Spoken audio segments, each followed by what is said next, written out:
Let us bow our heads. Gracious Heavenly Father, I thank you.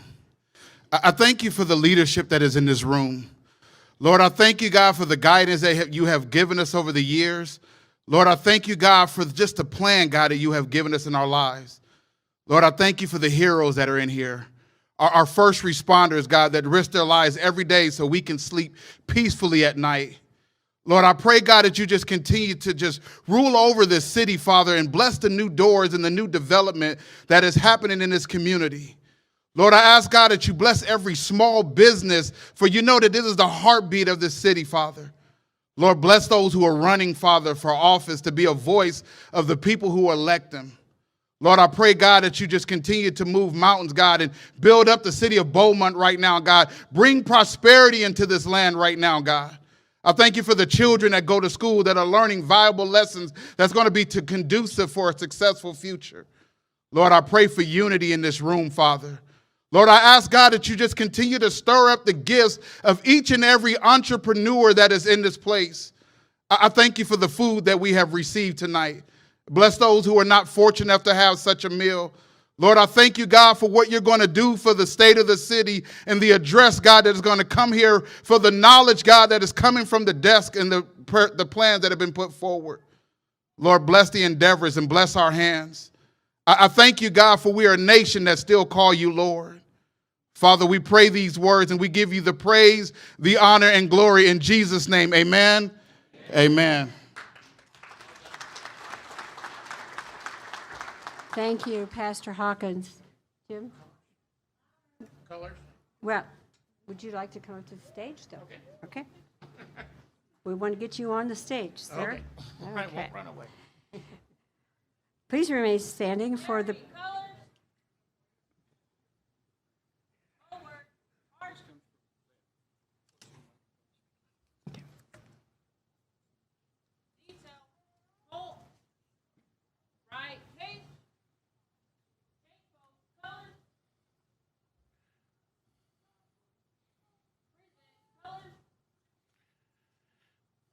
Ladies and gentlemen, join me in Pledge of Allegiance to the flag, please.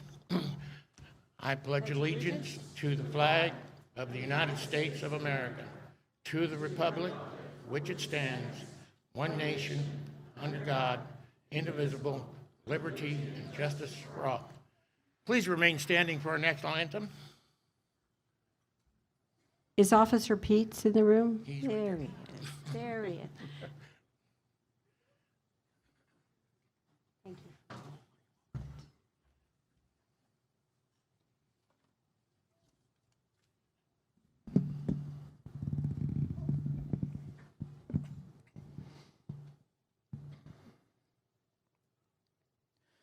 Oh, say,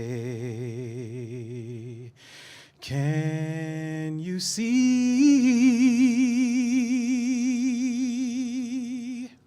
by the dawn's early light what so proudly we hailed at the twilight's last gleaming, whose broad stripes and bright stars through the perilous fight o'er the ramparts we watched were so gallantly streaming, and the rocket's red glare, the bombs bursting in air, gave proof through the night that our flag was still there. Oh, say does that star-spangled banner yet wave o'er the land of the free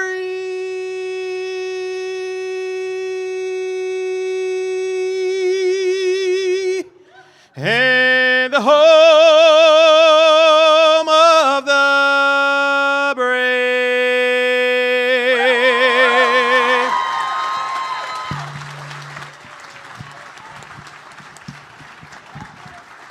Thank you. Very good. You always make me cry. Thank you very much. Boy, does that bring tears to your eyes.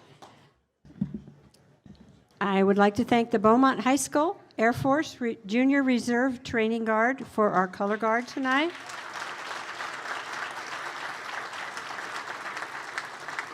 Our Pledge of Allegiance being led by the Honorable Desert Edge VFW Post Commander Jim Lillibridge, who is a retired Marine who served in Alpha Company 1, Battalion 9 Marines, a true hero in our crowd. It is our pleasure to have Beaumont Police Officer Lyndon Peete singing the national anthem. I just cry every time I hear him do that. Wow.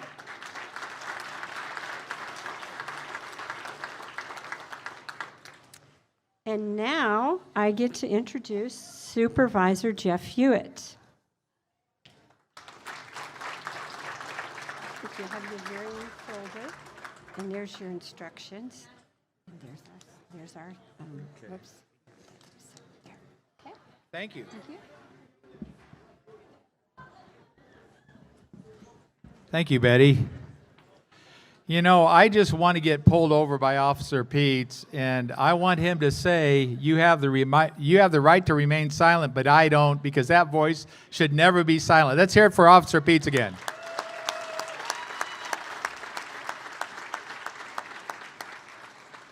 What Betty doesn't understand is that I can't read. So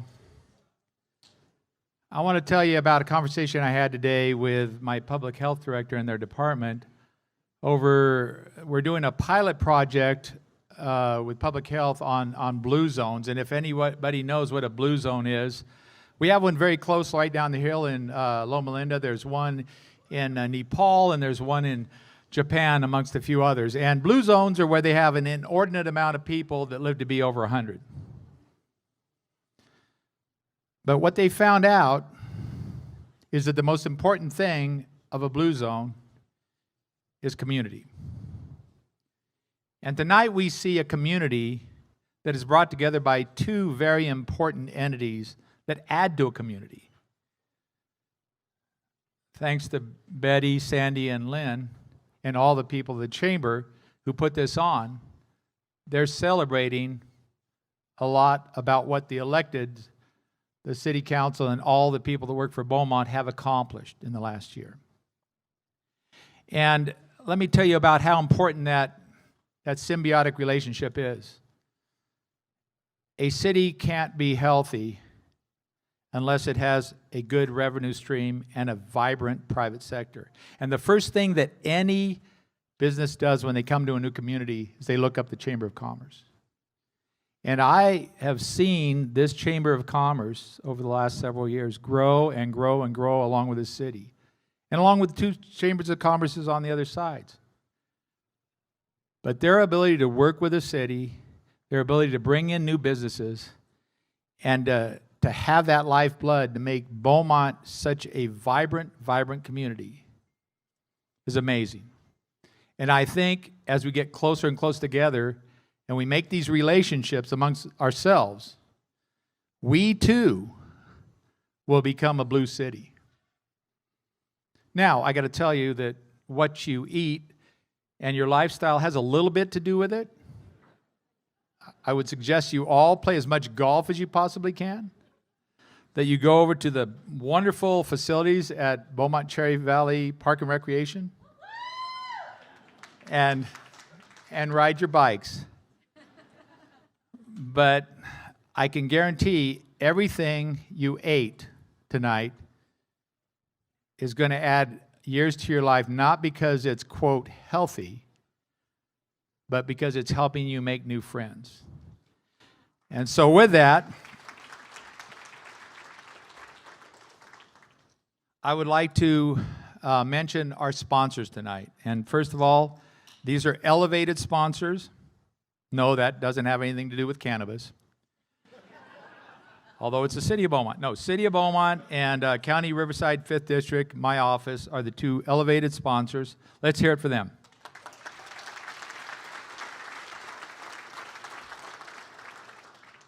Uplifted sponsor is Slavic Baron, MP Murphy, and Pinkney, LLP. Now that's a tongue twister. Let's hear it for them. And your trash hauler, Waste Management. Our raised sponsors are Cunningham Davis Corporation, OPR Communications, and Mount San Jacinto College.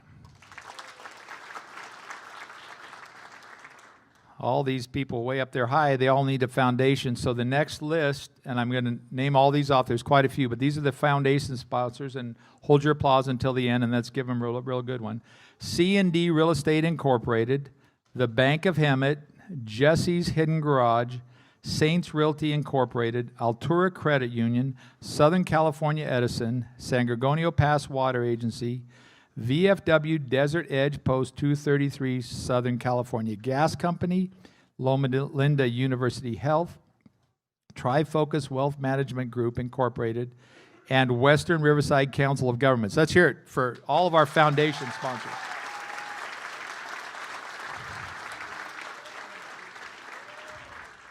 Now, the elevated and the uplifted and the raised groups are going to come down because we have wine sponsors too. And the wine sponsors are again, let me name these off, then you can afterwards. Baldy Brothers Incorporated, San Gorgonio Pass Rotary, Payroll Vault, NFP Property and Casualty Insurance, and Aloha Plumbing, Heating, and Air. Let's hear it for them.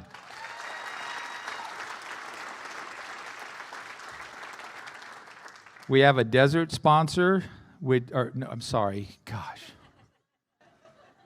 dessert sponsor. I told you I couldn't read. I'm just going to do this in Spanish from now on. It's a lot easier. You guys won't know what I'm saying. Is the cookie company. Let's hear it for them. The floral sponsor is Oak Valley Florist. The photography sponsor, Party Vibe Photo Booth.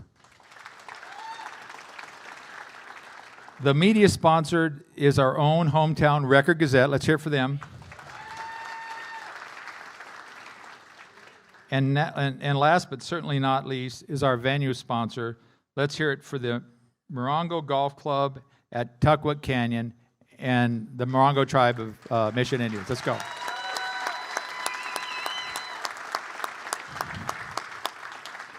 So with that, I look forward to a great presentation to see all the things that this phenomenal city has done, and have a good evening.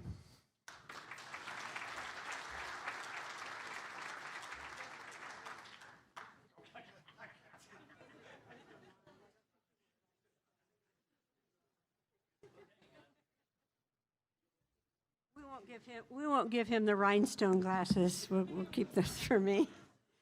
Okay, so we got that folder done with.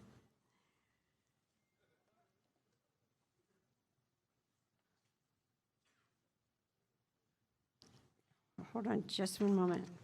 We're moving through this very fast. At this time, I would like to invite to the stage a representative of Senator Ochoa Gobog's office. Is Art still here? Okay, we're ready to start giving away our awards. So, Supervisor Jeff Hewitt to the stage. Michael Bailey, representing Congressman Raul Ruiz's office. Councilman Ray Santos, representing the city of Beaumont. And Chamber President Sandy DeLeon. In front of the... Okay, now I don't do this very often, but I have one joke. And this has to do with the awards. Okay, are you ready? Why did the Scarecrow win an award? He was outstanding in his field.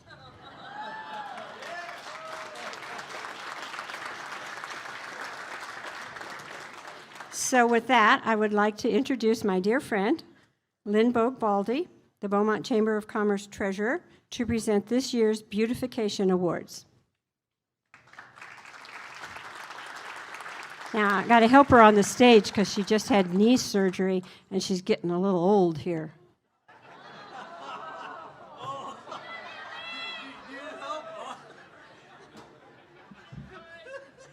Thank you, Betty.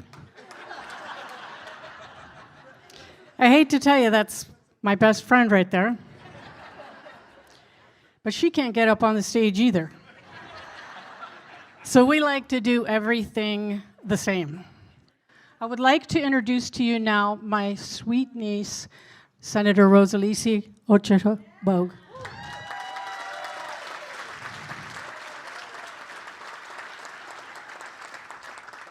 She got caught in the Calamasa Crunch. You guys need to do something about that. I am so honored tonight to give awards for the Beautification Awards for the Beaumont Chamber of Commerce. The first award that we're going to give tonight is Inner City Auto Repair and Tire Store number 2. Is Omar here? Omar, can you come up here with me?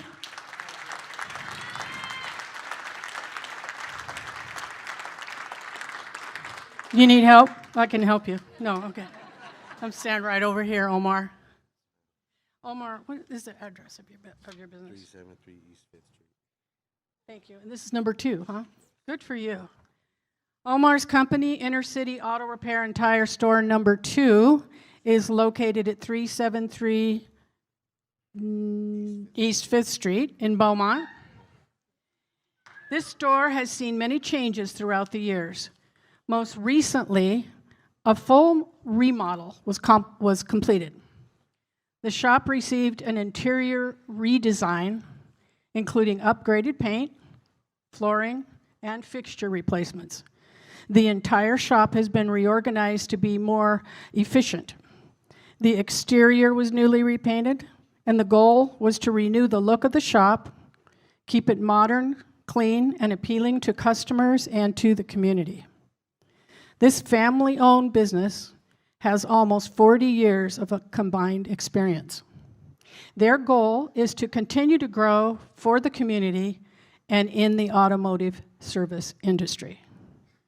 They look forward to serving as many satisfied patrons as absolutely possible. It is my absolute pleasure to present the Beautification Award to Inner City Auto number 2. Give it to each one of them. Each one of them. Give it. Do you have Inner City Auto?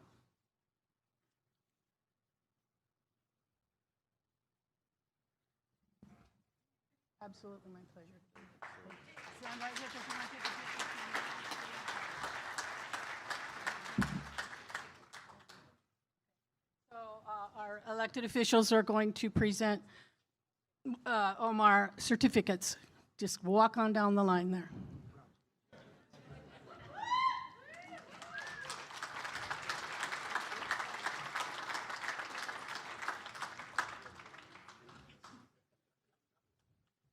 We'd let the electeds to give a speech, but you know how that goes.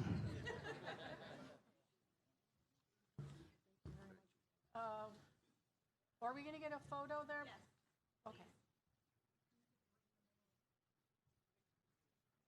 Or can stand. No, I don't need it there.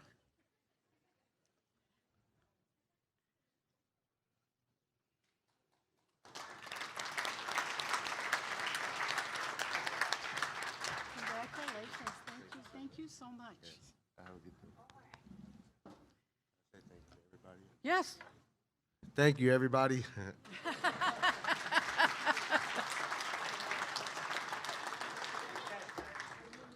So our next presentation goes to, I'd like to call up Doug Story and Ray Santos. Ray's standing right here. So Doug, we need you. And the next presentation is going to go to the historic Wrangell Park. Where's our Doug? Yeah.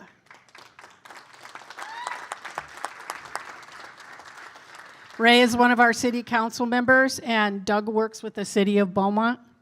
In the center of the historic Barrio Wrangell Railroad District sits Wrangell Park, where residents come together for barbecues and to play baseball at Valdivia Field, which, by the way, in case you didn't know, was a true community project built from donations from people all over Beaumont and in the barrio. In the spring of 2022, the Beaumont Community Services assembled a special team to renovate the park. Complete upgrades include installation of, new irrigation, sod and landscaping, decomposed granite warning track, drinking fountains, bleachers, sidewalks, playgrounds, LED lights, and basketball courts, and ball field fencing. For those of you don't, there's a video playing over here by the fireplace that shows you what they did and the improvements that they made. And this is actually a historic park. When I first came to Beaumont, it was more like a grass field. So it's a pleasure to see what has been done here. It is absolutely my pleasure to give this beautification award for Wrangell Park and Valdivia Field to the city of Beaumont.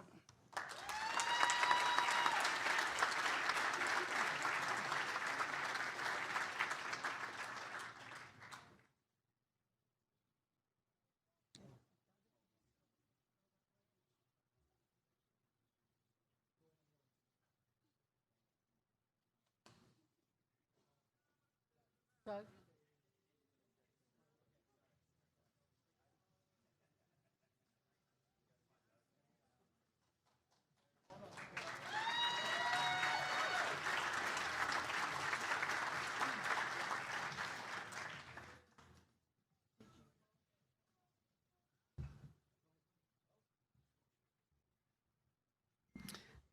Thank you. First and foremost, I want to thank our city council for getting us the funding for that project and initiating that great project for us. And so I do thank them very much for their leadership in helping us accomplish this great project. And secondly, I really have to give 100% of the credit to some of our grounds and maintenance workers. We did this project all in-house with our own workers, and they did a fantastic job. So Kevin Norville, all the guys that did it, they did a fantastic job. Thank you so much. Thank you. Okay, absolutely. I would like to say thank you for everyone, and I would like to acknowledge the Valdivia family here. We've been in Beaumont since 1909, and I would like would you kindly, David and Debbie, could you kindly stand so you could be recognized in here?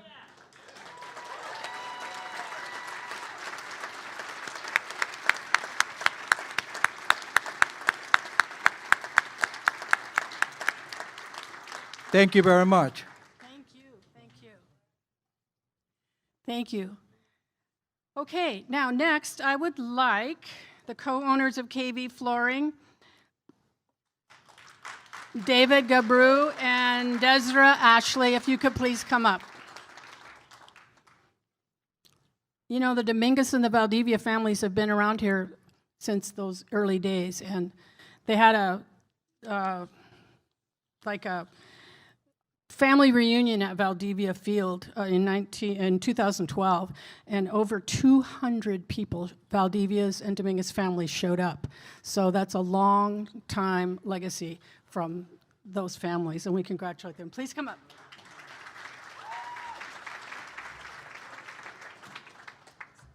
I say jokes? Yeah. Okay. So these beautiful people are the co-owners of KV Flooring. This one's Dave, and this one's Desra.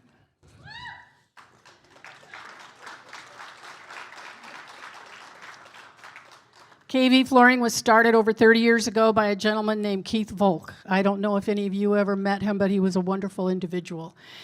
And he had this store for a long time. He retired in 2014, I believe.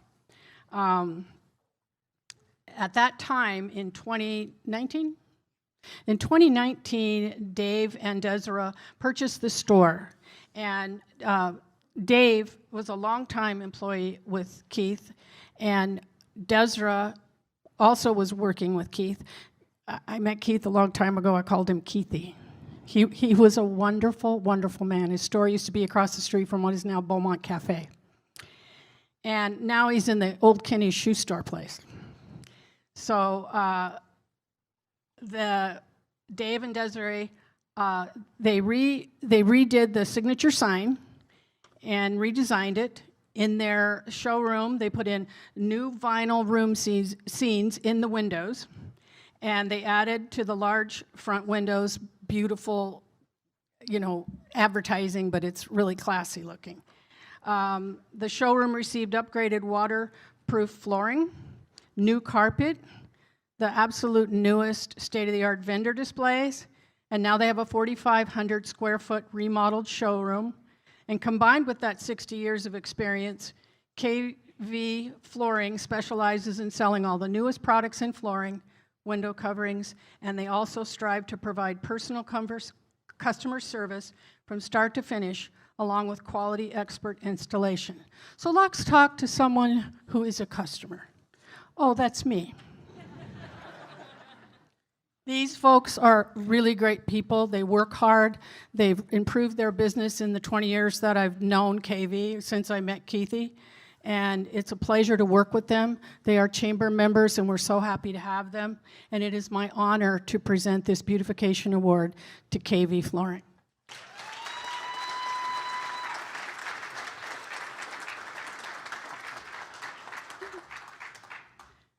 Okay, so.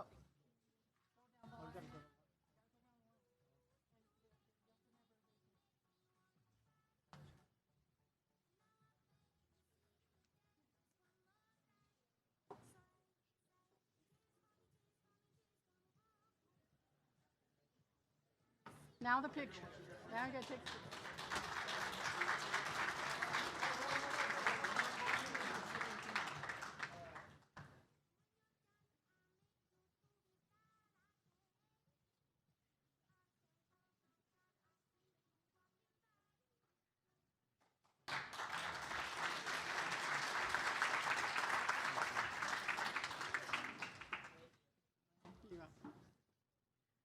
All right, that's all for me, folks. Oh,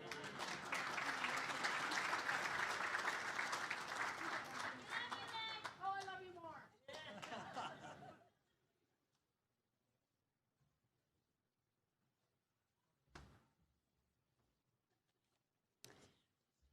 Yes, ma'am. I will stand close to the mic.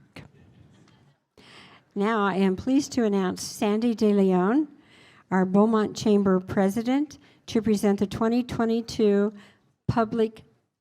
Beaumont Public Safety Hero Awards. Sandy.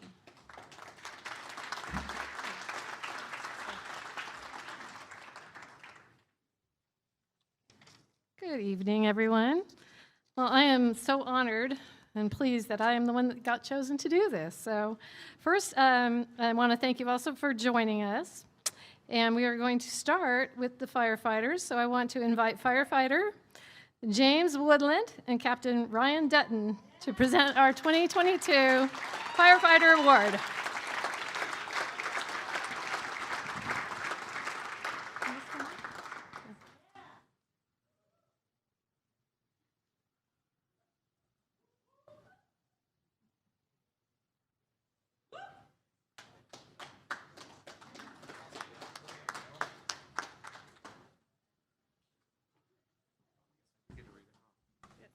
Perfect. Standing in for Dutton.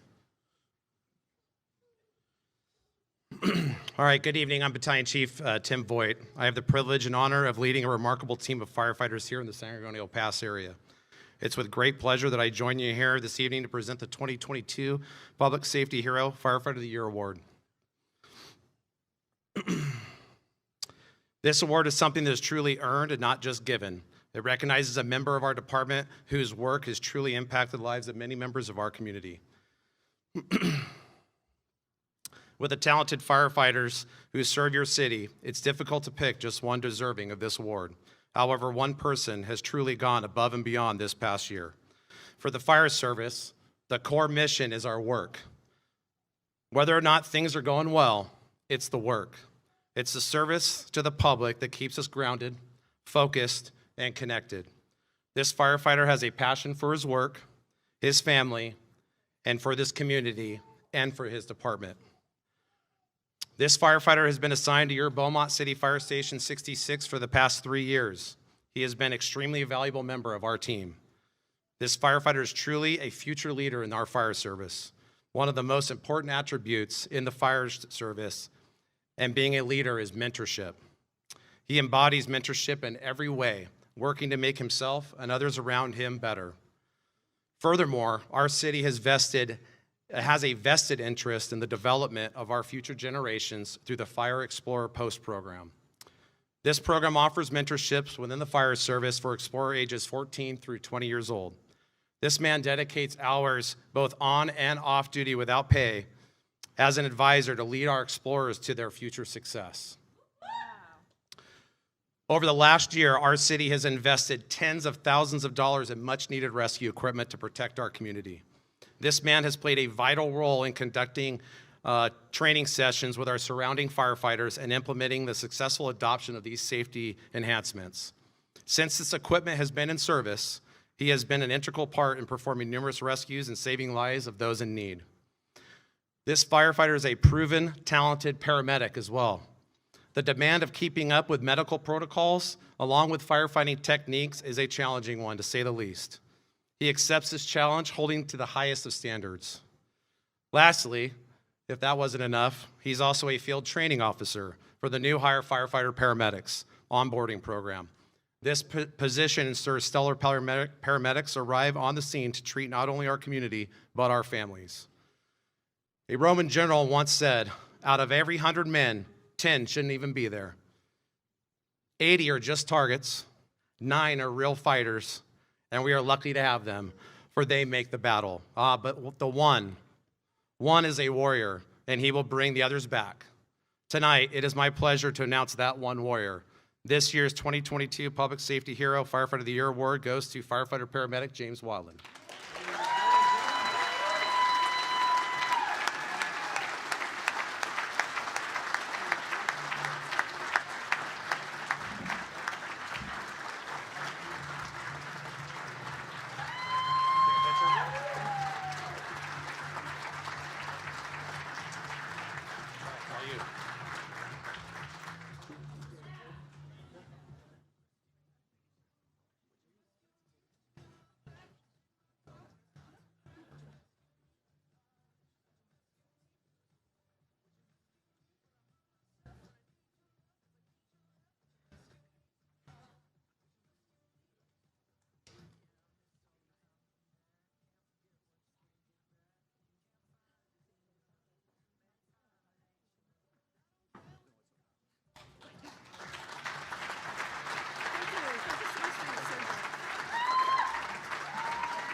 Okay, next, I'd like to welcome Officer Michael Bell and Captain Aaron Narr from the California Highway Patrol to the podium.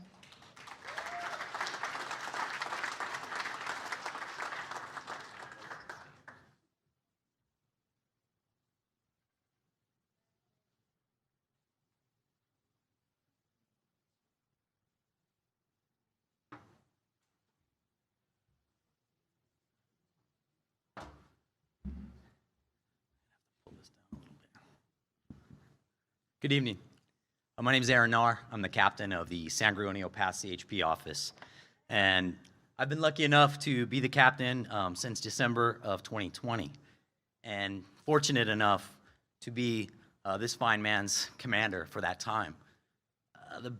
What I'd like to say tonight, I don't have anything written down other than a few other things. And I was talking to my lieutenant today, and we were talking about Officer Bell.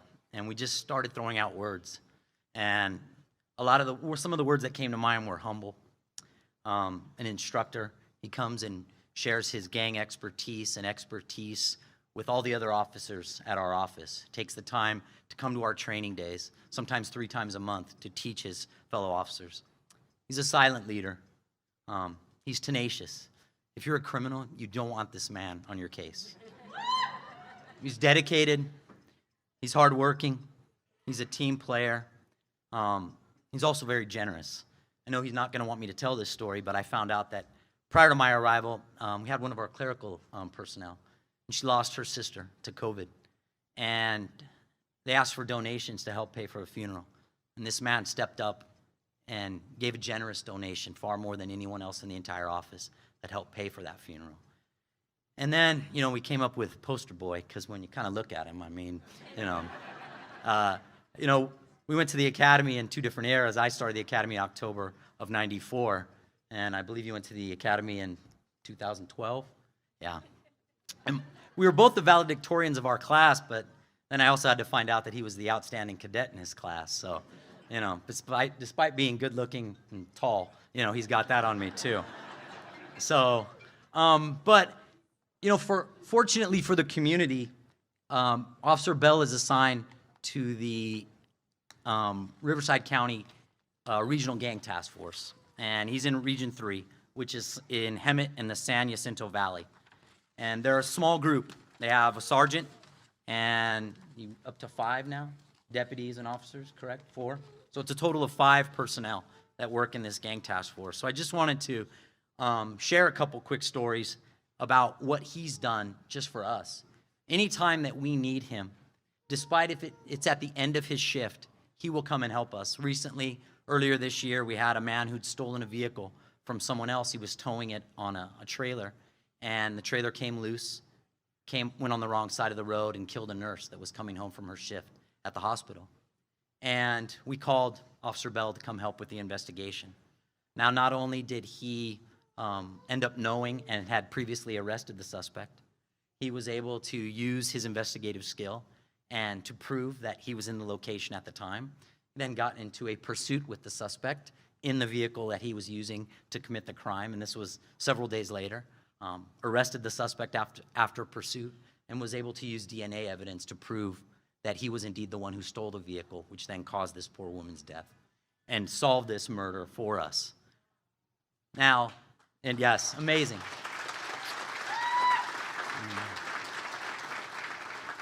A couple months ago, unfortunately, a young 14-year-old girl was dropped off on the 10 freeway here, and our officers from the Highway Patrol responded, and the investigating officer did a great job. He got a bunch of information and found out that this poor young girl had been a victim of human trafficking, and she'd been held against her will, and she'd been raped. And Officer Bell was brought in, of course, to the investigation. He started working on the case. It wasn't even our case because the rape and all these other crimes occurred in another city. But he took it upon himself, just off of an initial. All this girl knew was the man's initial that they called him as a nickname. He then used cell phone technology and his investigative skill, found out who the man was, found out what car he drove, okay? Now, it gets better. Hold on. So then Officer Bell is on his day off on Sunday, August 14th, and it's 11:25, and he's going to the gym. I think he just got a breakfast burrito, right? You were going to eat? You told me. So he's traveling through the Hemet city limits, and he noticed a silver Mercedes occupied by the suspect. Looked over and said, "Oh, I know you." So then recognized him, followed him. And at this point, Officer Bell knew that this gentleman also had a warrant for murder out of LA County. So he starts to follow him, follows him to a mobile home park in the city of Hemet, calls his fellow gang task force officers. They'd established a perimeter. They used a drone, got an aerial view. They wanted to confirm his location. Eventually able to confirm it was the suspect as he walked from one mobile home to another. They saw the Mercedes drive away. They conducted a traffic stop. Suspect was taken into custody. He solved this crime. And we've since to come to find out, and he let me know tonight that this man has 2 additional murder warrants for him. So this is a true crime fighter. And for the last thing, every month the Highway Patrol has what's called a 100 form, and it's basically where officers can, all of their stats are documented, and that's done through their daily timesheets. But they can also write in comments about what they've done each day. And so one of the highlights of every month for me is to be able to read Mike's 100 for him. So this was just for April, and he says, today at the start of my shift, I located and arrested 2 wanted felons, one of which was after a foot chase through 6 different properties, 2 blocks, and several walls and fences. Later, we located and arrested a 3rd wanted felon. And then he said the next day, oh, wait, I started on the wrong one. My apologies. This was the first day of the month. He said, today our team was on a sweep operation and located 2 assault rifles, an additional rifle, and an improvised explosive device possessed by the felons. 5 days later, today I did a search warrant return, had them signed by the judge. I then located and arrested a federally wanted for assault weapon charges felon who was also in possession of ammunition. The next day, today we started the day by arresting a wanted felon. Then we arrested a fentanyl dealer with a large amount of fentanyl and methamphetamine for sales. 5 days later, today I caught and arrested a felon with a loaded .40 caliber handgun who ran from me. Later, we arrested another felon with 2 felony warrants. The next day, today I arrested a wanted felon and located a stolen vehicle. Then the next day, it gets a little better. Today, I arrested 3 separate felons. One was for possession of a shotgun, another was for a parole violation, and another was for a PRCS violation. Today, we located a rolling stolen vehicle and arrested the driver. Later, I located and arrested a wanted felon. This is day after day. So I just sit in my office and I get to read this stuff. Officer Bell arrests more people in 1 month than most CHP officers, felony arrests, making their career sometimes, right? Today, I located 2 wanted felons, one of which was for an armed robbery. Today, I located and arrested 2 wanted felons, which led me to the arrest of an additional felon in possession of a loaded 9mm handgun. Today, we arrested 3 wanted felons on 3 separate stops. Today, while I was in a felony pursuit, after the pursuit terminated, I arrested the driver and located fentanyl and meth, along with a loaded handgun in the vehicle. Today, they assisted RSO with a warrant service. One gang member suspect attempted to flee, and we had to subdue him. While he resisted, we located a loaded handgun in his waistband. During the struggle, his hand and the gun became entangled in his sweatshirt. Officer Bell then had to cut off his sweatshirt so they could safely cuff him up and remove the vehicle. And then the one at the end of the month, the 29th of the month, of course, let's top it off. At the start of my shift, I relayed information on a murder suspect who had just killed someone to our Indio Dispatch Center. Along with the direction I believed the vehicle to be traveling and the full vehicle description. A CHP K-9 unit then spotted the vehicle before it was able to flee the state, and after a pursuit, the suspect was arrested. So as you can see, this is a crime fighter.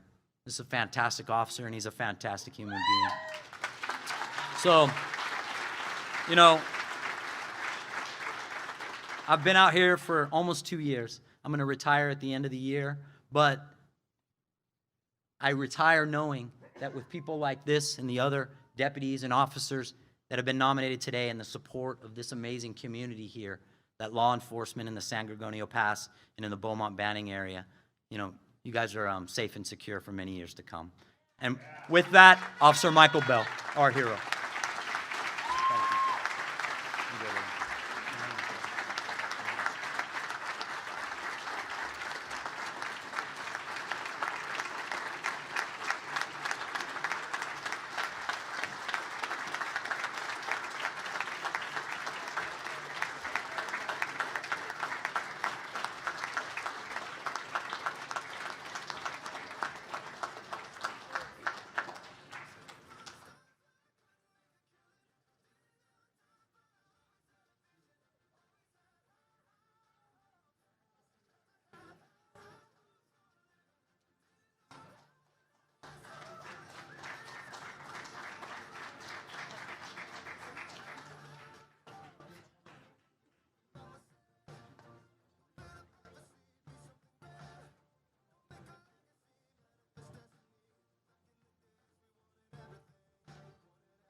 Amazing. Okay, and next we're going to welcome Deputy Sheriff Juan Cedeno and Captain Timothy Salas from the Riverside County Sheriff's Department.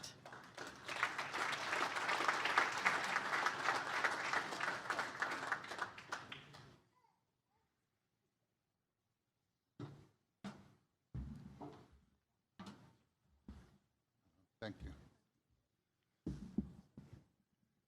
Good evening, everybody. My name is Timothy Salas, and I am the commander of the Cabazon Station, Sheriff Station, right there in Cabazon, that oversees about 700 square miles from the San Bernardino border to Palm Springs, up to Lake Fulmar, and to Moreno Valley. And we also, I serve as the chief of police for City of Cala Mesa, and the contract, I have a contract with the Morongo Indian Reservation. And I am extremely proud to introduce Juan Cedeno. Deputy Cedeno is been with us for a couple years. He serves currently as a POP officer in the City of Cala Mesa.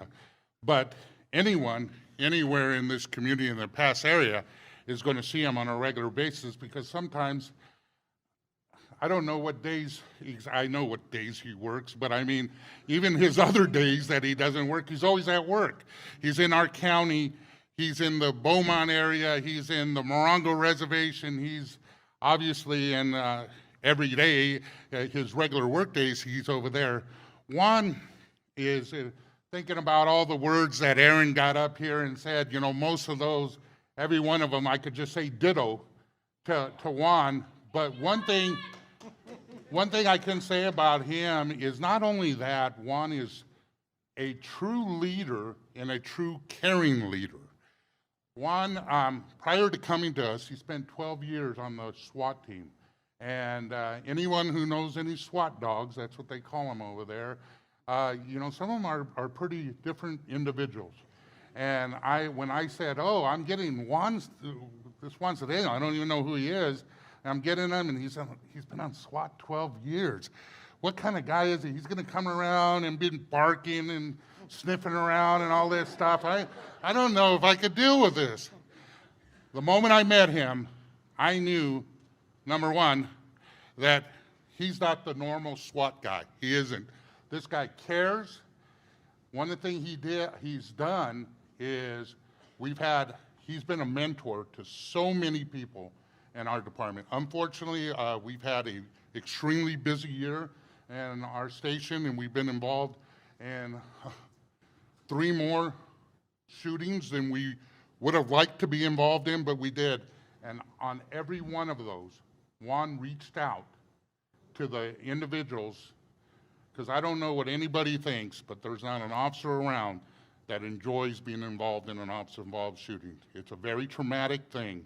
And Juan not only has he unfortunately been involved in them, he also teaches at one of our trainings that they have in Arrowhead as a peer supporter, where he deals with people and helps them go through that process to begin that healing after it. So having Juan at our shop to deal with that stuff is amazing. Juan he goes out, he gives 150% every day he's out there. When we have a lot of young people that were having issues in our department, and then I would come over and I'd talk and I'd say, hey, I noticed so-and-so's doing a lot better and he's having an issue. Oh yeah, Juan sat down with them and he's been working with them and he's been bringing them along. So besides arresting people and he puts a whole bunch of people in jail. He writes a whole bunch of search warrants, and he does things on a regular basis, but it's the things in the back end where he's mentoring people, he's out there, he's working with people that really, really need it, because, you know, I'll tell you what we need is we need a caring leader, and I don't think I could find a better example of a caring leader anywhere in my station. So my pleasure to present this to Juan.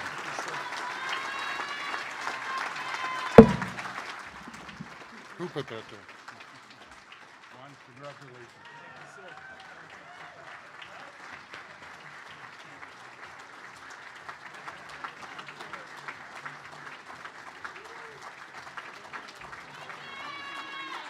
Oh, yeah.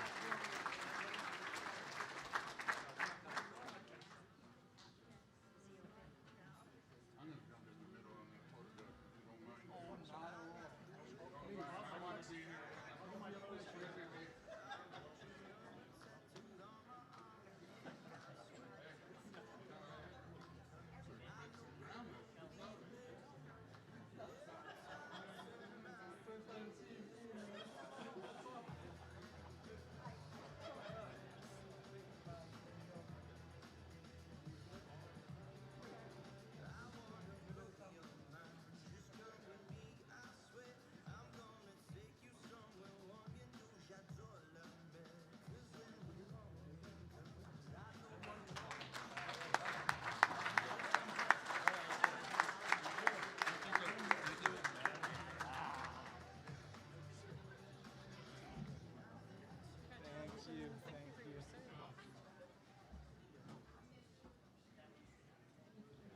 Okay, so last but certainly not least, I'm pleased to invite the Beaumont Police Department, Corporal Reginald Altry, and Beaumont Police Chief Sean Thelise to the stage.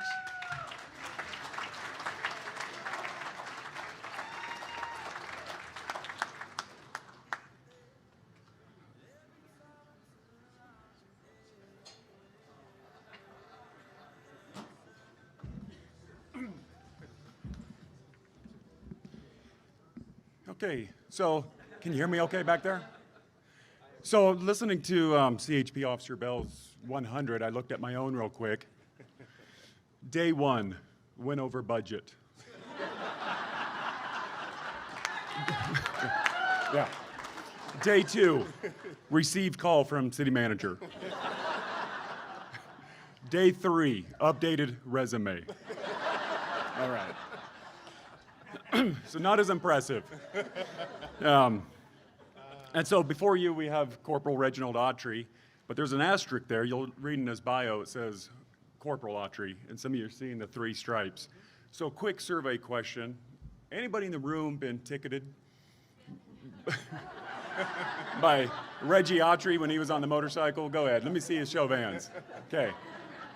So I did you, I did you all a favor. I promoted him. So he's a sergeant now. He's not on the bike. I'm going to go off script. Let me tell you what a public servant looks like. And so, Sergeant Autry, we've had holes in our shift. We've been hiring. We're all dealing with the same staffing issues, needs, watch commander coverage, right? Every time I ask Reggie, hey, I need you on days. Can you cover it? He's like, I'm there for you, Chief. Can you cover nights? I'm there for you. Weekends, whatever. He's a true public servant. And because of that, he was just recently promoted to sergeant. He's taken over our multiple enforcement team, which is like our street set team. And his team is out there getting guns, the fentanyl, copper wire thieves, murder suspects the other night. Yes, we did have one in Beaumont, but I'm supposed to bury that. I'm going to go a little bit into the bio. So, Autry started as a firefighter in, in 29 Palms at the Marine Corps base. After about 9 years of that, he had an epiphany. He said, I want to join the action.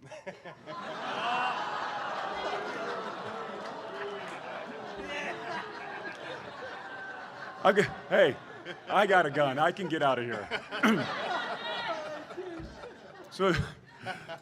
So he joined the San Diego County Sheriff's Department, where he worked there for about 7, 8 years, and he said, I look good in tan and green.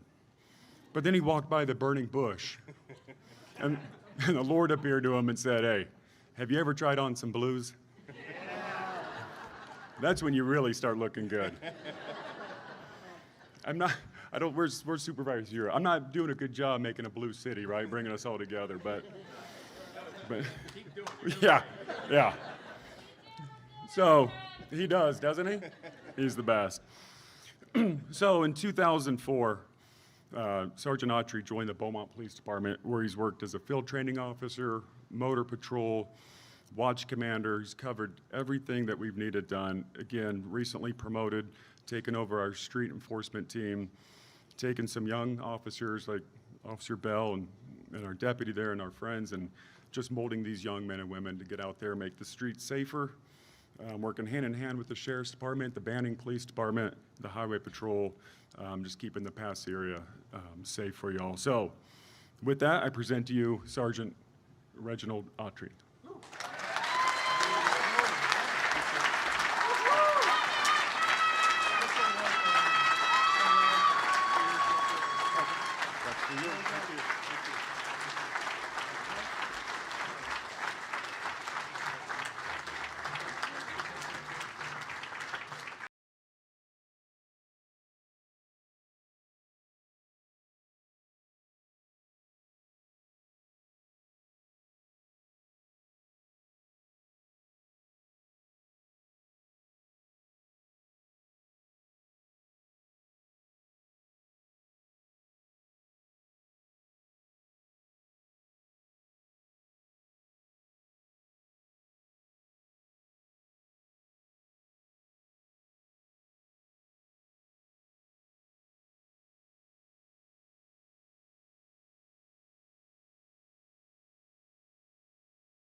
Let's give them all another big round of applause. I certainly feel blessed and a whole lot safer after meeting these gentlemen. I'm going to go ahead and turn this over to Betty. Thank you, Sandy, and thank you for all that our public heroes do for us every day. You may leave the stage now. No, she can't jump off. You can leave the stage. I love you. Thanks for being here. You made our day. Thanks for being here. Would you like to say a few words, sweetheart? You don't have to. Thank you. And now it is my pleasure to announce our Beaumont Mayor, Mayor Lloyd White. Thank you very much.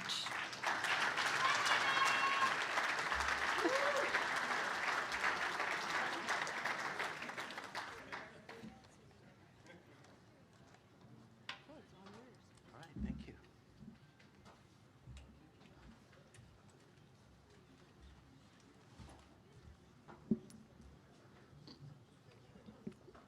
Wow. Welcome, everyone. I'm glad you could all make it.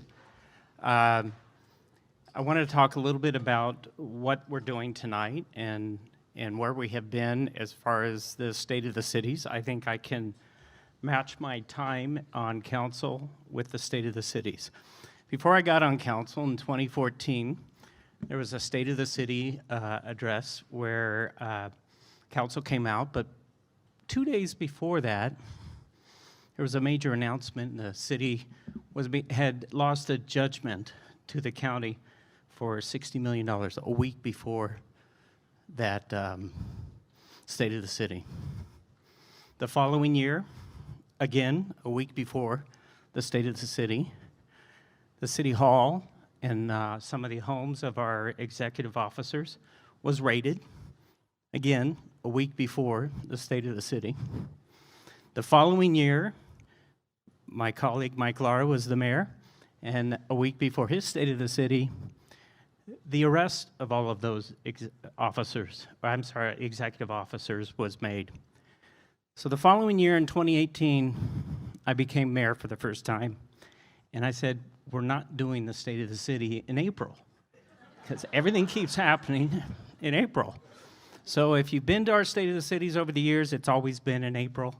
That year, I decided, let's move it to August. And it worked out. So a month before that State of the City, I got to go and speak at the county courthouse on behalf of the city of Beaumont and in opposition of the people who had then been pleading guilty to felonies. So that worked out really good. As mayor, you really don't have a whole lot of different authorities or power, I guess. The rest of the council, we are all equal, except for you get to do a couple things.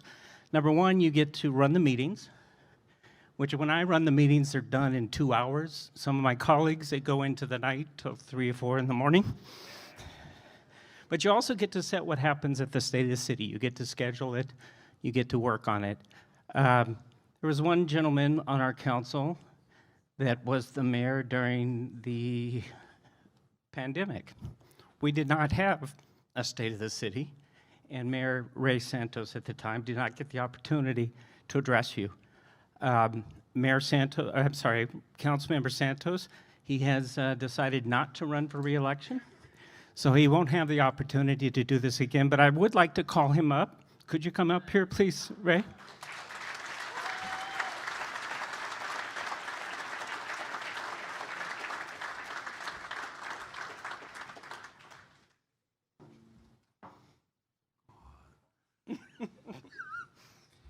It's the first time I met Ray. He was, I think it was before we had an opening on the Economic Development Committee. I think it was the first round of Economic Development Committee, and Ray served on the Economic Development Committee. Then we had a vacancy on council, and at that time, the council appointed Ray to council. And I think that was about 6 years ago. Okay. And then he ran for re-election 4 years ago and won. He's decided that I guess his grandson's a little more important than the rest of us. But I asked him to come up here because I wanted to let him know that he will be seriously missed by the rest of the council. And he has done so much for the city of Beaumont and for the city council. And we're going to miss his sense of humor. And we're going to miss his, sometimes he likes to talk a little longer than I do even. But I just wanted to thank you, Ray, on behalf of the rest of the council. We're going to miss you. Thank you. All right. For you.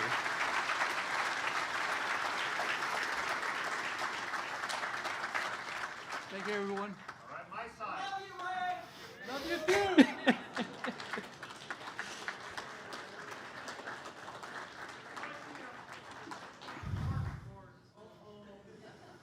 So this year, I wanted to do something different with the State of the City. I wanted to elevate it because for the first time, actually a couple of years, we've been having a lot of good news to present at the State of the City. It hasn't always been arrests and convictions and all raids and all of that stuff. But so tonight, what I wanted to do was, I'm very passionate about a project that we're working on, which is our downtown area. We want to promote that, and we have a really great general plan of where we want to go with the downtown. So my thought was to present a miniature downtown outside on the balcony and to bring in a number of the vendors that I think those kinds of vendors are what we want in a pedestrian type downtown. So I'd first like to ask you, did you all get enough food tonight? All right. So, and when I presented this idea to Betty and Lynn and Nancy, I don't think they were really excited about it at first. And then I said, well, if we do it in the evening, we can charge more. Chamber will make a little more money. We elevate the event, and then we talk about the good things that are happening in Beaumont. And that's what we did today. I want to thank Lynn, Nancy, I want to thank Betty, and then there were also 3, and I'll probably miss somebody, but on the city staff, there was Kyle Warsinski, there was Ashley Starr, and most importantly, this could not have happened. I would not be able to do what I'm going to do tonight without Mercedes. And so I want to show my appreciation for that. This State of the City, and I'm sorry, Betty, I didn't tell you I was going to go this long, but this State of the City is also, I think, the one State of the City where we've had more participation from our staff. And that's what tonight is all about. It's about the city staff, not about council, not about Lloyd White. And so what I'd like to do first, if you work for the city of Beaumont, could you please raise your hand? I want everyone to see how many people are here, and please raise your hand.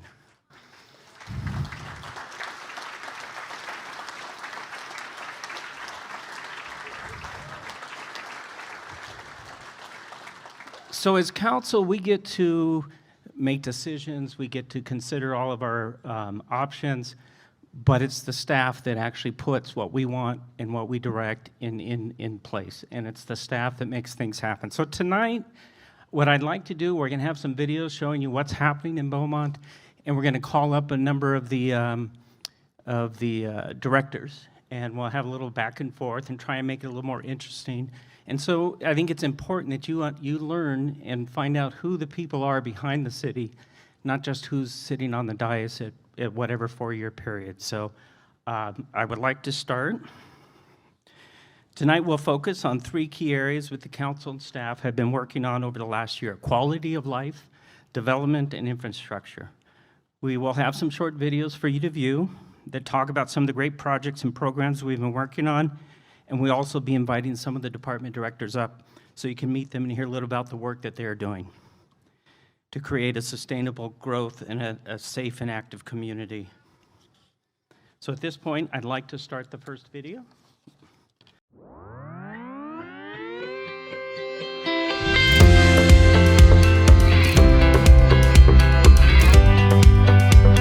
The City of Beaumont believes quality of life is a primary factor in ensuring the health, safety, and satisfaction of our community. 2 key areas of investment in the quality of life for the citizens of Beaumont are in our public safety and parks and recreation services. Parks Make Life Better is the statewide motto for parks and recreation departments, and Beaumont couldn't agree more. The Beaumont Parks and Recreation team strives to provide our residents and visitors with quality facilities, engaging programs, and exciting family-friendly events. Our Parks and Recreation Department maintains 18 parks and playgrounds, which include various amenities such as baseball and soccer fields, tennis, basketball and handball courts, toddler, big kid, and inclusive playgrounds, a skate park, a dog park, miles of walking trails, an outdoor amphitheater, and a senior center. We want our parks to be your first choice for celebrations, youth sports tournaments, and community events. Beaumont continues to make improvements to park facilities by enhancing amenities and maintaining space for our community, families, and visitors to create lifelong memories. Most recently, the city completed a full renovation of Rangel Park in the historic barrio. The project included new landscaping, playground, basketball court, snack bar and restroom, new ball field lights, fencing, turf, scoreboard, and bleachers. The renovations to Valdivia Field were completed in time for the Beaumont Coyotes Fast Pitch Softball Tournament held annually in July. Across town, Stewart Park sits ready for a multi-million-dollar renovation to include a year-round accessible splash pad, inclusive playground equipment, a bandstand for concerts in the park, and other city events. One of the projects we are most excited about is working in collaboration with the Beaumont Cherry Valley Recreation and Parks District on the future development of the new regional park, located at the former Danny Thomas Ranch site positioned west of Beaumont High School. The proposed park would increase the City of Beaumont's current park capacity by 40% to include additional ball fields, a BMX park, walking trails, and more. The development of this park will provide additional space for our active and growing community. In addition to our open spaces, our Parks and Recreation Department provides our community with quality, engaging, and healthy programs for youth, adults, and seniors. From senior meals, pop-up in the park events, to 4th of July festivals and parades, our Community Service Department offers a little of everything for all ages. There are plenty of opportunities to get involved and enjoy the community in which they live. Another component of ensuring the quality of life for our residents is the city's focus on public safety. While other areas of the state are seeing a decline in public safety resources, the City of Beaumont has focused on expanding resources for our citizens. Over the last year, the Beaumont City Council has made a commitment to invest in public safety. In the fall of 2021, the department welcomed K-9 Murph and his handler, Officer Cruz. The expansion of the K-9 program provides officers with the tools to reduce crime more safely and effectively in the city. As national trends have seen a rise in narcotics distribution, especially deadly fentanyl, the use of our K-9 friends helps to keep these dangerous drugs off the streets and out of the hands of our children. Already, in the short time the team has been assigned to the patrol division, K9 Murph has proved his value by safely apprehending suspects and detaining large quantities of narcotics, which would otherwise end up on the streets of Beaumont and in our neighboring communities. Aside from the dangerous effects of narcotics on our community, the Beaumont Police Department has also taken steps to address mental health. In the fall of 2021, the department partnered with the Riverside University Health System Behavioral Health Department to form a collaborative community behavioral health assessment team, also known as CBAT. The team is comprised of a police officer and a mental health clinician who respond to incidents throughout the city to address mental health crisis.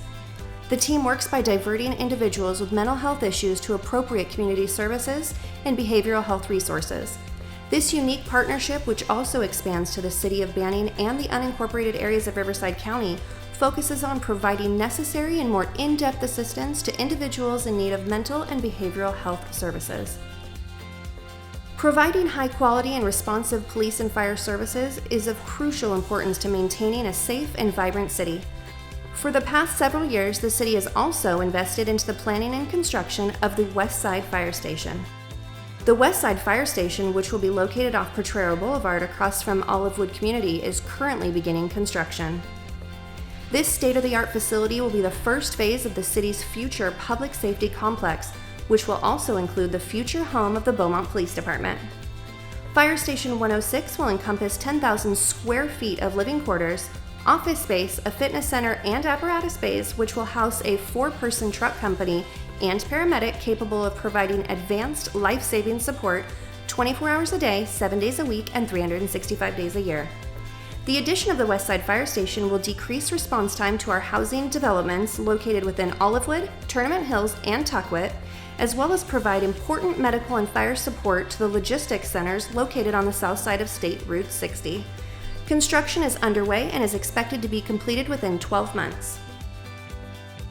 As you can see, the City of Beaumont continues to elevate our community by providing important and critical programs which prioritize the health, happiness, and safety of our residents.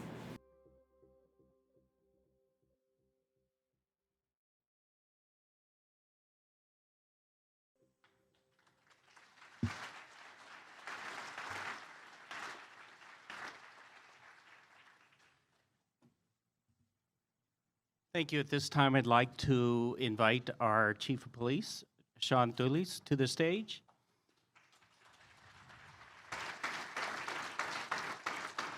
Chief Thulis oversees all public safety services for the city of Beaumont. He's a native California, grew up in the Inland Empire. He's a graduate of the University of Redlands, obtaining his master's degree in management. He's a graduate of the FBI National Academy Class 245 and the California Post Command Class 55. He began his public service as a police explorer and later as a reserve police officer with Redlands Police Department and was sworn in as an officer with Redlands PD in 1999. He joined Beaumont Police Department in 2007 and moved up the ranks until his appointment as interim chief in 2015 and then formally appointed as our chief in 2016. Chief is married to his beautiful wife, Claudia, and has 2 children. And the question that is almost always on everyone's mind, Chief, is how tall are you? So I'm 5'18". So average. So I have some prepared questions, but I want to ask you one question that I think we hear throughout the community.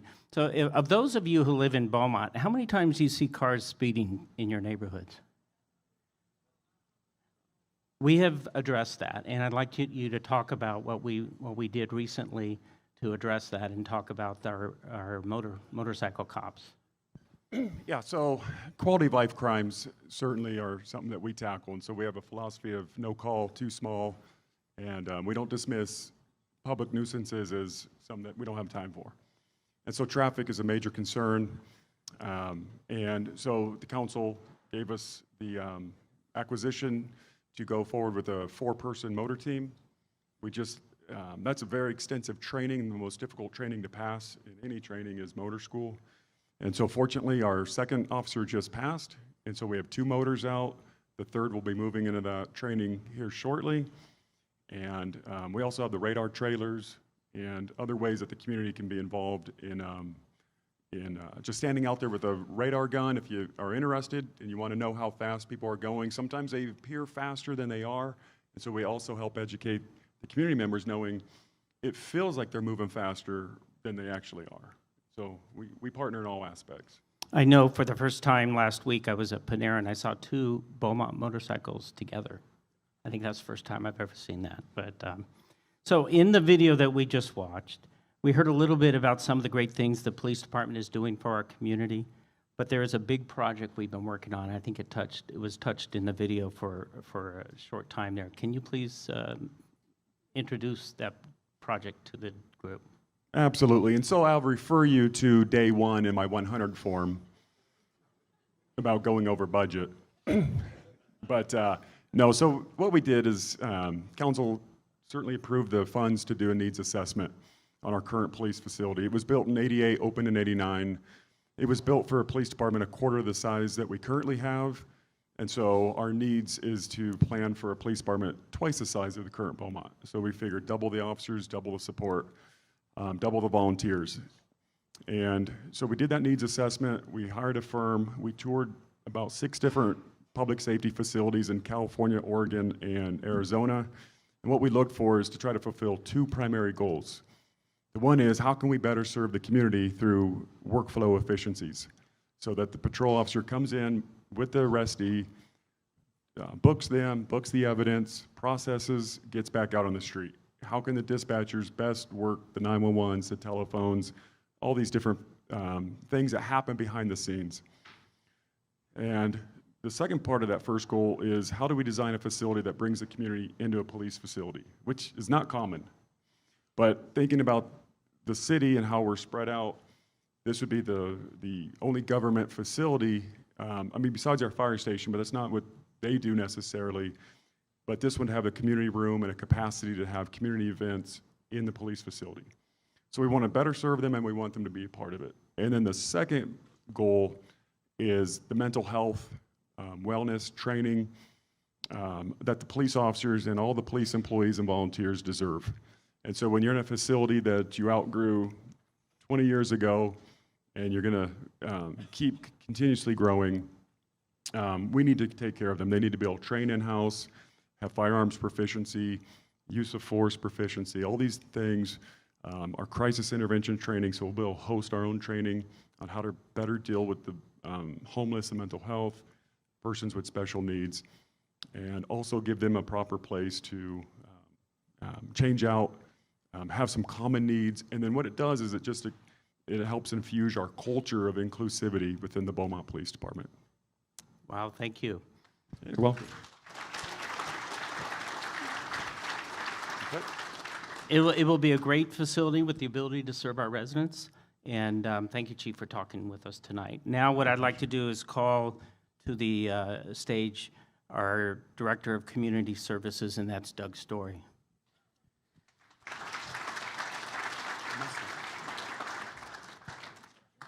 There we go. So Doug serves as the Director of Community Services. He oversees building and ground maintenance, city parks and right-of-ways, and parks and recreation. He's been with the City of Beaumont for 3.5 years. His experience with previous agencies include numerous departments, including Development Services, Recreation, Public Works, and PD. Working as a consultant and municipal employee, Doug has 15 years serving in government. Doug is married to his wife, Catherine, and has 2 boys who love baseball.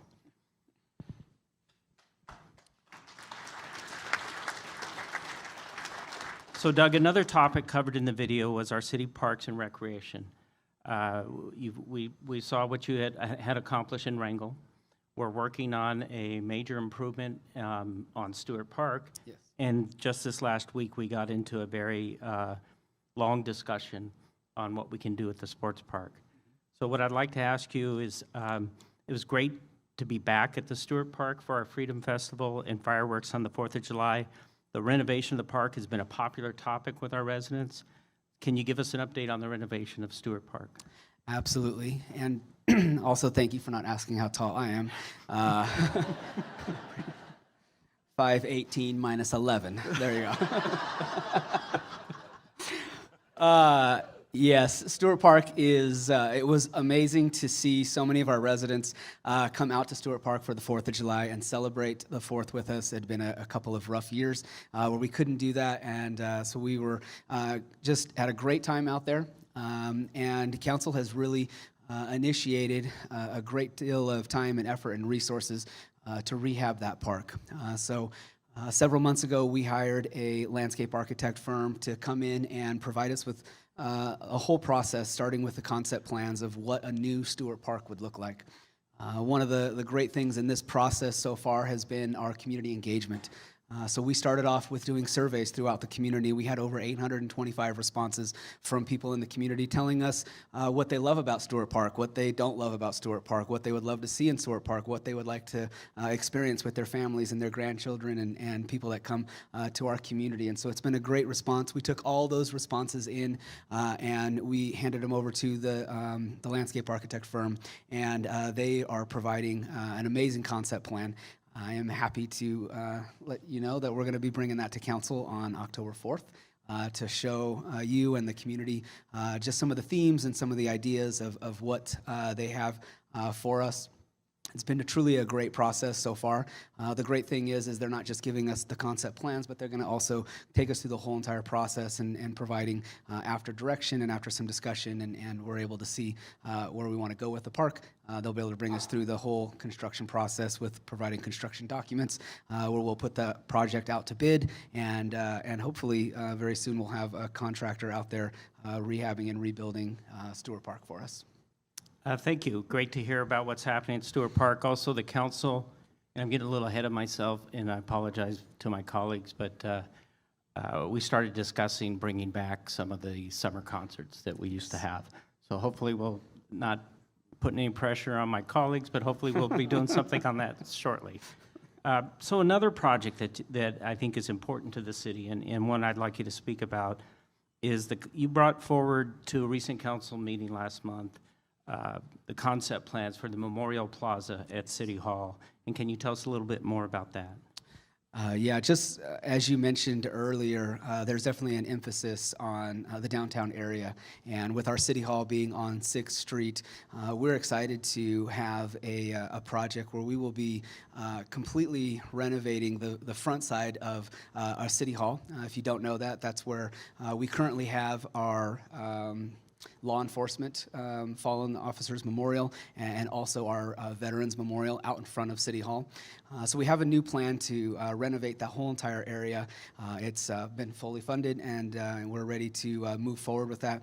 It's going to incorporate some of the plans that we have in our general plan and really begin to bring together some of those elements of downtown where we can have a walkable site and some walkability within downtown. So this will be a great part of that. Some new lighting, some safety features and things out there, but really a great opportunity for our community, which is in so much support of not only law enforcement but also our veterans community, to really have a place for them where we can remember those who have served and who have served our community so well. So we're excited to bring that to the council soon.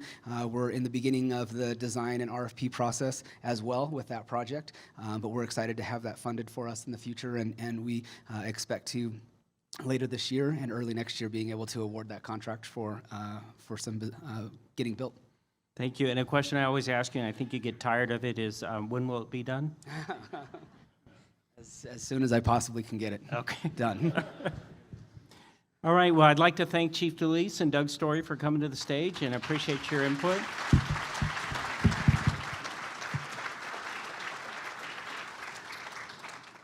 In our next video, we'd like to take a look at development and some of the great things that are coming to the city of Beaumont. Let's watch.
All right, at this time, I'd like to welcome our Deputy City Manager, Christina Taylor, to the stage.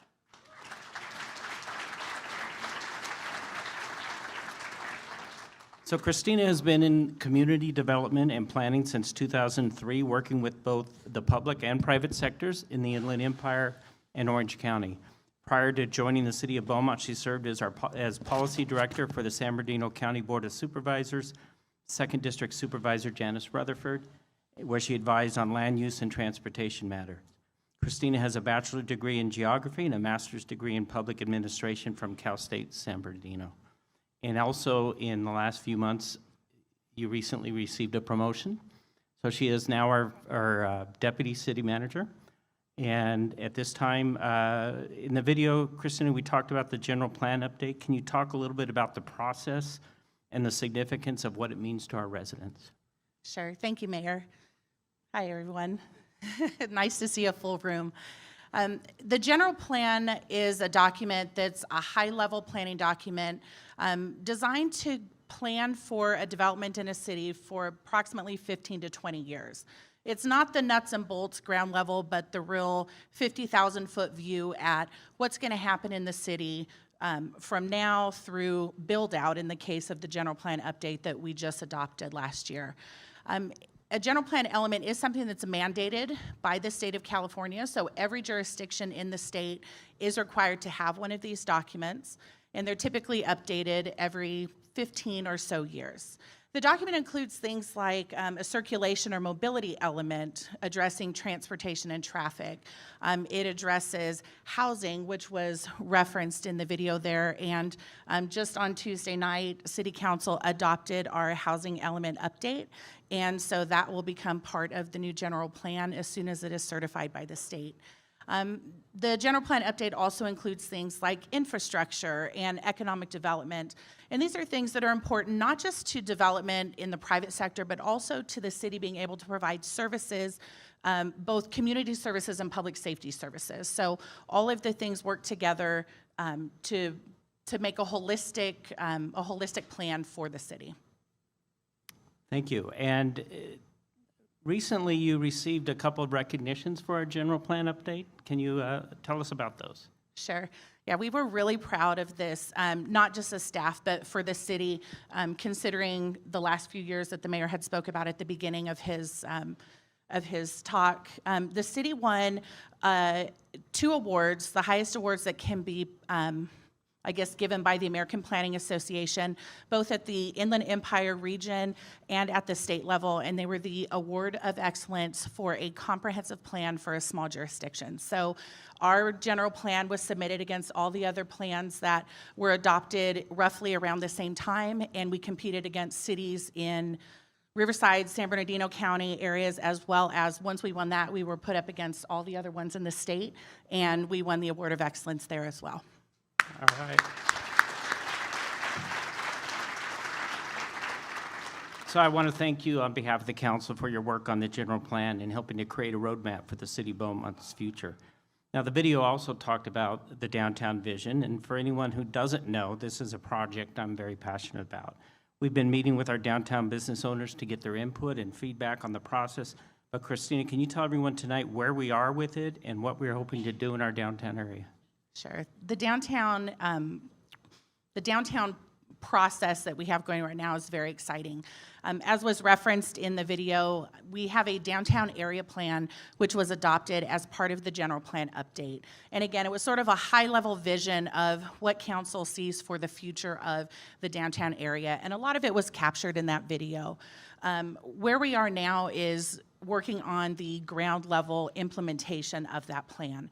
So this fiscal year, council allocated approximately $800,000 to spend in the downtown. And we're splitting that in 2 different ways. So there's $500,000 of that has been designated for incentive programs. And the downtown business meetings that were referenced in the video, we've had a couple of those, as well as meetings at the Economic Development Committee. And we've heard from business owners in the city what they need in order to help them be successful. How can we help them break down barriers of entry into doing business in the city, or how can we help retain them in the city? How can we help their business continue existing and thriving, or how can we help their business expand? So we have $500,000 dedicated this fiscal year to help make that happen. We will be taking the incentive program package to City Council November 1st for the first round of discussion and potentially adoption so that we can get that really ready to go. We have actually already been contacted by businesses that are interested in this, and we'll be having our first meeting with someone actually next week on site.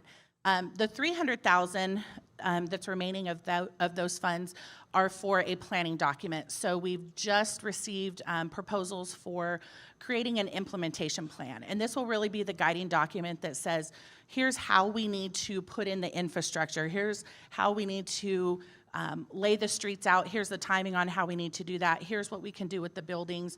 Here's what we can do to make this happen, and then here's how much it's going to cost. And so that's really going to help staff and council make better decisions on how we allocate future funding and the time that we can anticipate it will take for the downtown area to really come into fruition as we see it in the vision. Thank you. I'm really excited to see how this plan evolves. I know it's going to be a long time. I think Redlands took 15 years, and we want to get started and get going right away. So thank you for taking the time this evening to talk and letting us know what your department's doing. Thank you. So next up is probably not, thank you.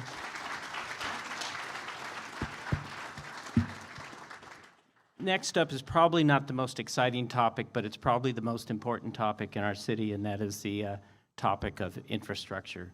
The council has been working on these projects for several years.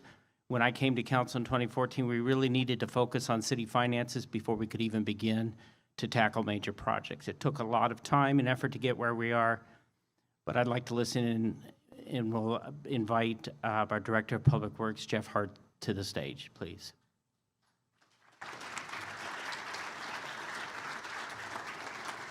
So Jeff is the Director of Public Works and City Engineer for the City of Beaumont. He received his bachelor's degree in Civil Engineering from California Polytechnic University, Pomona, and is a licensed professional engineer in the state of California and Nevada. He has 25 years of experience in land development, domestic water management, wastewater, transportation, and infrastructure. Currently, he is working on the future fire and police facilities. Mr. Hart is married to his wife, Jill, for 14 years with 3 children, Isabella, 13, Aubrey, 10, and Jace, 7. He enjoys boating with his family and in the spring and summer, and desert riding and camping in the fall and winter. And he's the second forward on the City of Beaumont's basketball team. We're willing to take on Calamasa or Banning at that point.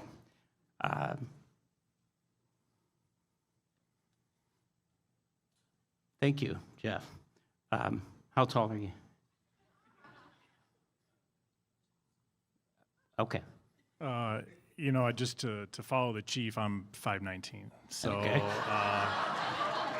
I'm not a Diamond Club member, but I'm 5'19". All right. I got a little ahead of myself. We were supposed to do a video first before I called you up, so let's do the video now. According to a recent community survey, mobility-related services and traffic flow are areas of high importance to residents. Recognizing the importance of infrastructure to our quality of life, the City of Beaumont has dedicated a majority of our capital improvement project funding and has been working diligently to improve our streets and interchanges for day-to-day travel. Many of the projects identified in the capital improvement plan are underway and in various forms of planning, design, or construction. Construction on a capital improvement project is a process that, depending on the size and scope, can take months or sometimes even years to complete. Some steps in this process include identifying funding, determining and alleviating environmental impacts, completing design, and going out to bid for construction. Currently, the City of Beaumont has 7 primary transportation projects in process. These include the Pennsylvania Widening Project, which consists of widening Pennsylvania Avenue from 2 lanes to 4 lanes from 1st Street to 6th Street. This project is fully funded, a construction contract has been authorized by City Council, and is expected to take 12 months to complete. In conjunction with the widening project along Pennsylvania, a second phase of this project includes a grade separation at the railroad tracks. This will create an underpass and vertical realignment of Pennsylvania Avenue to bypass the railroad crossing. This project is critical to improve traffic flow to the north and south sides of the city. As many remember, back in June of this year, we experienced a stopped train along the tracks at Pennsylvania Avenue. This created a backlog of traffic that lasted for hours. Right after that event, the City Council approved funding to complete the design and engineering of the grade separation. Currently, the city is working to identify additional funding sources needed for construction. Another project in the works to improve traffic in this area is the Highland Springs Interchange.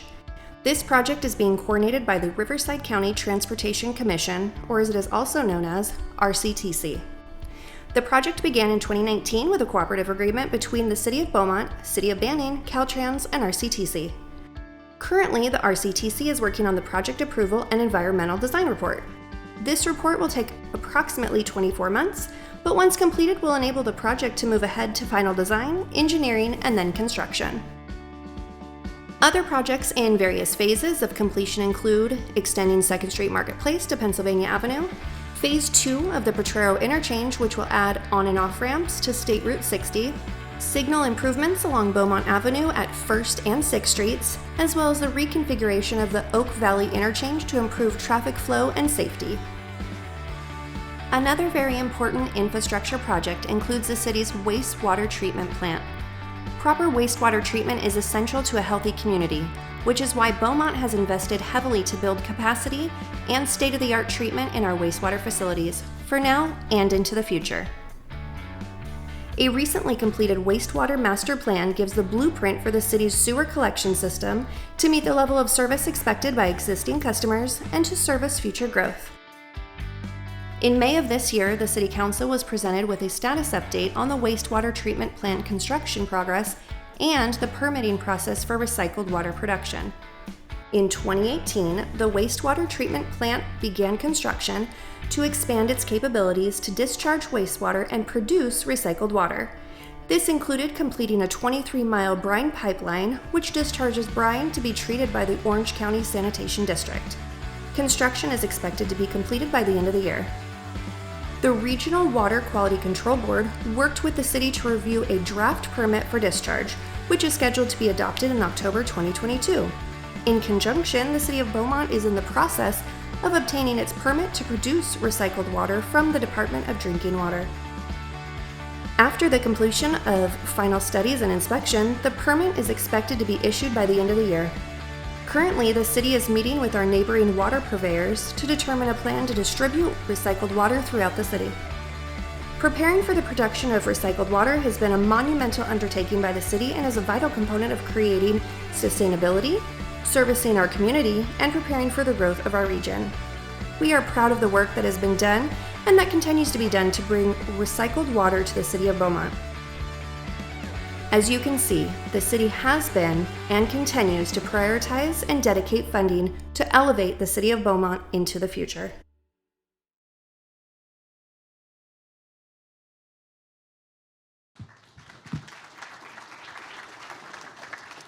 Beaumont will become one of the very few cities in the state that have recycled water facilities. A lot of those are provided by water districts and water agencies. So we're really excited in Beaumont for that. In the video, Jeff, we discussed some of the transportation projects that are currently in progress within the city. Can you talk a little bit about these projects and the coordination between our area partners like Caltrans, the railroad, the Riverside County Transportation Committee? Yeah, absolutely. So we have several projects that involve not only the agencies you've mentioned, but several others as well. So we are currently wrapping up an analysis for Potrero and hoping to complete design soon for phase 2 of the interchange project, which requires extensive coordination with Caltrans. We are also working on the Penn widening project, which we are hoping to break ground soon. This involves coordination with not only Caltrans, the UP, but several resources agencies as well, such as the California Department of Fish and Wildlife. Council was fortunate enough to authorize additional funding, as mentioned, for the Pennsylvania grade separation. This will allow us to complete the design of the project in early 2024, and we are actively pursuing funding in order to complete that. And then the Highland Springs interchange, which is obviously sorely needed with the cooperative agreement between the city, Banning, and RCTC. This is currently, we have just kicked off what's called the PAED, which is the project approval and environmental documentation phase. Essentially, we get environmental clearance and we select a preferred alternative. Subsequent to that, we will go into the final engineering, and we hope to be able to break ground on those improvements approximately 3.5 to 4 years from now. The 2nd Street extension will also provide much needed relief, and that is completing the environmental and the design at the end of this calendar year. Thank you. We understand the length of time never is fast enough for any of these projects. And it can be very frustrating for our community. However, listening to you talk about it, we understand there's a lot of work that needs to be done before a project can really take shape so it can be done correctly and include all the stakeholders who are responsible for the work. Now, with that being said, we know these projects can take some time, but once these projects are underway, what can we expect these projects will do for our community? And also, what project is set to begin here in the next couple of weeks? Can you talk a little bit about that project as well? Yeah, so I guess we'll take the second question first. And so there's 2 projects obviously that come to mind, and we talked about this earlier, is the West Side Fire Station, or excuse me, Fire Station 106. So we had a groundbreaking on that last week. Construction is expected to take 12 months. Will certainly bring much needed services to the west end of town, as well as quicker response times. But the Pennsylvania widening project is in the bid design. We are hopeful to begin construction in the next 1 to 2 months. And ideally that, or not ideally, but it will bring significant relief as another north-south outlet to the city of Beaumont. Some of the relief that we'll see, the signalization improvements that we talked about, some of those are near-term improvements. So the signalization at 1st Street and Beaumont is sorely needed. We are concluding the Caltrans approval process for that. There's a significant lead time on Mass Arm and some of the infrastructure required, so council was approving of Public Works bringing forward an item to pre-purchase those poles. We have those in-house. We will be bidding that project soon. And the 2nd Street pin widening, all these improvements will bring relief. Long-term, the Highland Springs interchange is probably the most sorely needed in addition to the Pennsylvania grade separation. This will allow not only efficient circulation north to south, but quicker response times for emergency services for both sides of the tracks. As it sits right now, there clearly seems to be a divide between the north and south side of the tracks, and this will certainly help alleviate some of that congestion. Thank you. As you can see, there's a lot that our staff is working on over the last year, and we're glad to have had the opportunity to bring many of you up here to speak a little bit about the work we've been doing. To highlight some of the other great things the city of Beaumont is doing, we have one last video for you to see, and let's go ahead and take a look at that video.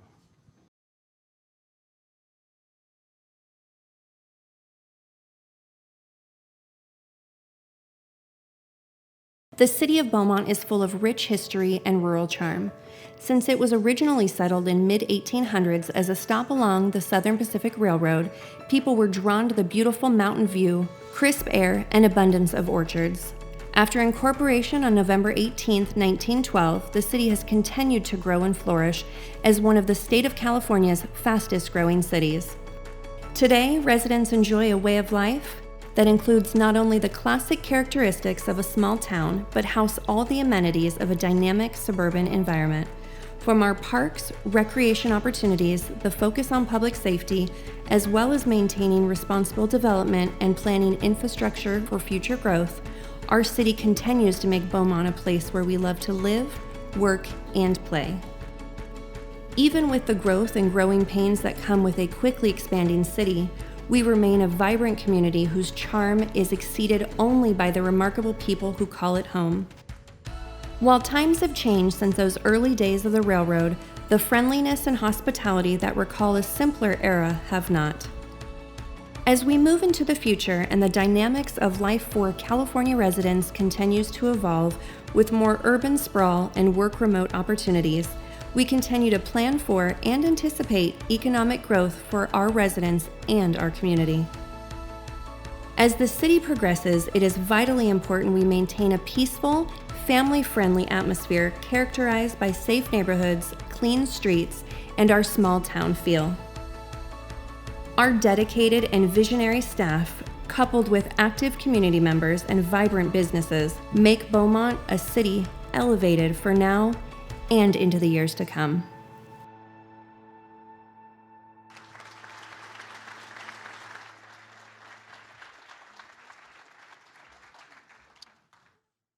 Okay, thank you. I just wanted to acknowledge to, I think it's Betty and Lynn, who have made sure everywhere I go tonight there's ants. There's ants at my desk. There's ants up here. And I think they had a picture of an ant up here. I'm not sure what that means. But anyways, and I got to thank one more person specially, and that's my wife, Marty White. For her, she has allowed me, with our two kids, my son is 17, my daughter is 20, and she's allowed me to do all of this. She doesn't like to come to these events, but she came here. And I don't know how many times over the last 7 years I've heard from her, you know, Lloyd, I didn't buy in for this. So, but then I'd like to thank a few more people, and then we'll get on the way. But I'd like to have a picture of the people I'm going to thank, and we'll start with my colleagues on council. So as I call your name, I'd like you to come up to the stage. That's Mayor Pro Tem Julio Martinez, Councilmember Mike Lara, Councilmember Ray Santos, and Councilmember David Finn. You guys just and we have two other elected officials who also have not put in for re-election, and I'd like to call them up here, and that is our city clerk, Steve Melman. And I don't know, I didn't see Barry. Is Barry here tonight, Barry Giannotti? Okay, so our city treasurer's not here. And now to finish the photo, I'd like to call up the directors of our city and have you stand down below, and we'll do a group photo, and then we'll let everyone get on out of here. So that is, start with our brand new city, not brand new, our returning city manager, Elizabeth Gibbs.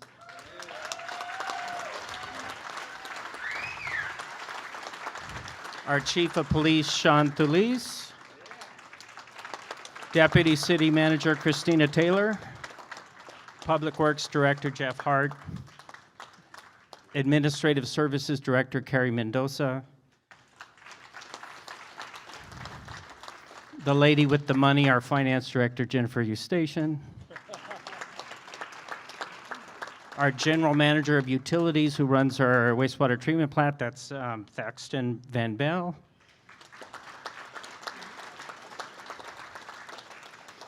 And another lady that really holds it all together for us is our City Clerk, Nicole Wheelwright.